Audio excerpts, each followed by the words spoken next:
नामवाफिक हालात। जानवरों को जंगल के माहौल में हर वक्त दुश्मनों का खतरा होता है। इसकी वजह से वो हर वक्त चौकन्ना रहते हैं। ये चौकन्ना रहना उनके लिए बहुत जरूरी है। इसकी वजह से उनकी फितरी सलाहियतें उभरती हैं, उनकी शख्सियत खत्म होने नहीं पाती। यही वजह है कि जानवरों को पालने के लिए जो बड़े बड़े पार्क बनते हैं, उनमें मसनूई तौर पर उनके लिए खतरे का एहतमाम किया जाता है। मसलन खरगोश के पार्क में बिल्ली डाल दी जाती है, या हरन के पार्क में एक शेर या एक भेड़िया डाल दिया जाता है। इस तरह जानवरों की चौकसी बाकी रहती है। वो अपने तहफ़्फ़ुज़ की खातिर हर वक्त जिंदा और सरगर्म रहते हैं। अगर ऐसा ना हो तो धीरे धीरे वो बुझ कर रह जाएंगे। यही बात इंसानों के लिए भी सही है। इंसानों के अंदर बेशुमार सलाहियतें हैं। ये सलाहियतें आम हालात में सोई रहती हैं। वो बेदार उस वक्त होती हैं जब उनको झटका लगे, जब वो अमल में आए।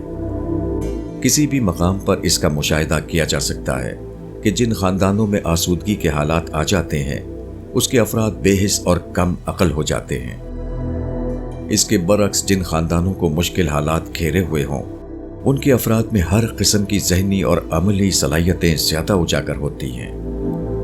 मौजूदा ज़माने के मुसलमानों को ये शिकायत है कि अपने माहौल में अदम तहफ़्फ़ुज़ की सूरत हाल में मुब्तला है, मगर वो भूल जाते हैं कि इस्लाम के इब्तदाई दौर में मक्के और मदीना के मुसलमान इससे कहीं ज़्यादा अदम तहफ़्फ़ुज़ की सूरत हाल में मुब्तला थे। अगर अदम तहफ़्फ़ुज़ कोई बुराई होती तो यकीनन अल्लाह का रसूल सल्लल्लाहु अलैहि वसल्लम और उनके असहाब कहीं ज़्यादा इसके मुस्तहिक़ थे कि अल्लाह उन्हें इस बुराई से दूर रखे। मगर अल्लाह ने ऐसा नहीं किया, बल्कि उनको मुसलसल अदम तहफ़्फ़ुज़ की सूरत हाल में रखा। उनको अपनी ज़िंदगी में कभी चैन और आसूदगी न मिल सकी। हकीकत यह है कि दुनिया का निज़ाम अल्लाह ताला ने जिस ढंग पर बनाया है, वो यही है कि यहाँ दबने से उभार पैदा हो, मुश्किलों के मदरसे में इंसान की आला तरबियत हो, गैर महफूज हालात के अंदर मुस्तैदी का ज़हूर हो।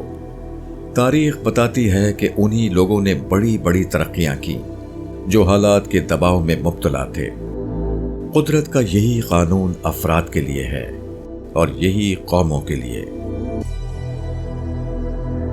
किताब राज़े हयात,